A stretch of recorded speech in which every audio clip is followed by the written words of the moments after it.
Bonjour à tous, bienvenue dans notre programme L'entreprise du futur avec nos héros.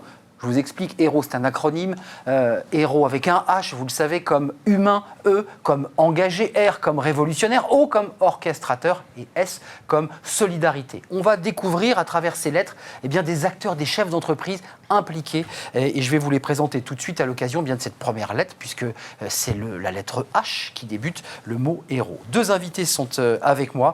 Je commence par les femmes. Anne-Sophie Godon, bonjour. Bonjour. Vous êtes la directrice de l'innovation chez Malakoff Humanis, qu'on ne présente plus, mais que j'ai tout de même présenté, qui est un groupe de protection sociale qui met évidemment l'humain au cœur de ses métiers. On va parler aujourd'hui de télétravail. Et puis à vos côtés, Christophe Vergniaud. Bonjour. Vous êtes le président directeur général de Technomap, qui est une PME industrielle qui vient de Dieppe. Exactement, qui est une jolie ville, spécialisée dans la conception, le prototypage et l'intégration de toutes les solutions mécaniques et électriques dans les moyens mobiles. En un mot, vous faites des prototypes, notamment pour les constructeurs automobiles, et vous êtes une référence en la matière. On l'appelle la MAP, c'est ça ? Oui, MAP moteur, mise au point. La mise au point moteur pour ceux qui aiment la mécanique. Merci à vous, vous êtes nos deux premiers héros.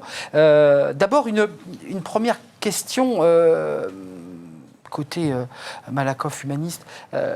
Le télétravail, on l'a vécu pendant 2 mois. Ça a été pour vous, évidemment, je l'imagine, un quotidien, le quotidien de vos collaborateurs. Vous y avez vu quoi ? Une menace ou une opportunité ? Alors, on mène depuis maintenant une dizaine d'années des enquêtes et depuis 3 ans sur le télétravail. Donc là, pendant la période du confinement, c'est presque 40% des salariés du secteur privé qui ont télétravaillé. Et à peu près la moitié d'entre eux n'avaient jamais télétravaillé. Donc ce qu'on a connu là était un peu exceptionnel. Alors qu'est-ce qu'on y voit comme opportunité ? D'abord pour beaucoup, ce qui est cité, c'est le fait de ne pas avoir besoin de prendre les transports. Et puis donc évidemment la réduction du risque routier qui est associée. C'est aussi pouvoir mieux concilier vie pro et vie personnelle. C'est aussi plus de flexibilité.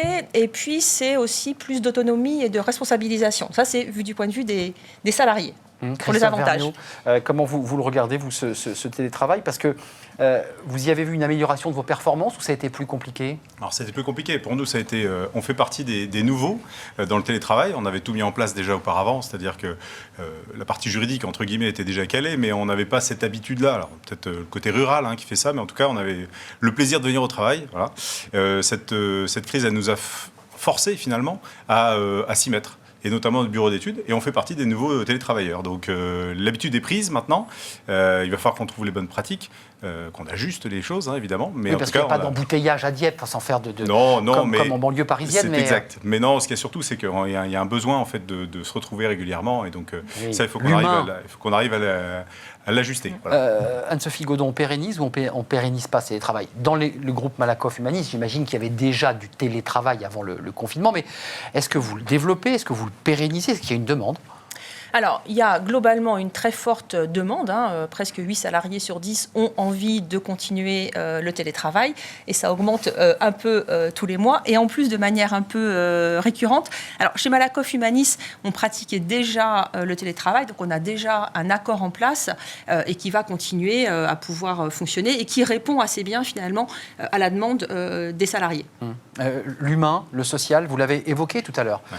L'enjeu, c'est il y a une forme de bien-être au télétravail, mais attention danger, parce qu'il faut garder l'âme de l'entreprise. Et l'entreprise, c'est aussi un bâti où on se retrouve, où on se rencontre. Oui, alors moi, j'aurais tendance à dire, ça va vraiment dépendre d'une entreprise à l'autre, des habitudes, et puis ça va évoluer dans le temps. C'est-à-dire qu'effectivement, ça a été une découverte pour nous, one shot. On a l'intention de poursuivre parce que de la même façon, on a à peu près 80% qui veulent poursuivre. Maintenant, il faut juste qu'on leur donne un cadre, des règles à peu près propres.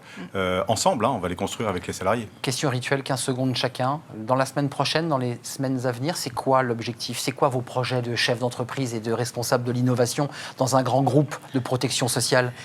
Alors moi j'ai un objectif à très court terme déjà, c'est de retrouver nos enfants en période de déconfinement. Donc ça c'est ce soir. Ensuite, ça c'est la maman qui s'exprime. Voilà, donc ça exactement, c'est la maman qui s'exprime. Ensuite, demain j'ai un objectif important, c'est de partager avec des dirigeants toulousains ce qu'on a appris de toute cette période et finalement de tous les enjeux humains qui partage d'expérience. Partage d'expérience. Et puis la semaine prochaine, j'ai un objectif de mettre en place un groupe de travail pour réfléchir à la manière dont on va s'organiser demain chez Malakoff Humanis. Voilà, donc C'est fondamental. Christophe Vergniaud, en quelques mots. Très simple, ce soir je vais rejoindre le club des jeunes dirigeants de Rouen, parce que j'en fais partie. Donc on travaille aussi sur ces sujets-là, sur l'aspect humain. Et puis la semaine prochaine, on va travailler notre nouvelle offre, puisqu'il faut qu'on aide en termes de conseils un peu tout le monde sur la partie développement. Donc c'est passionnant. Vous avez du pain sur la planche. Merci. Bonne retrouvaille avec vos enfants, Anne-Sophie Godon, et puis bon développement évidemment au sein de Malakoff Humanis. Merci Christophe Vergniaud, vous êtes le PDG de Technomap. Voilà pour nos 2 premiers héros. Eh bien, la suite demain pour découvrir de nouveaux visages.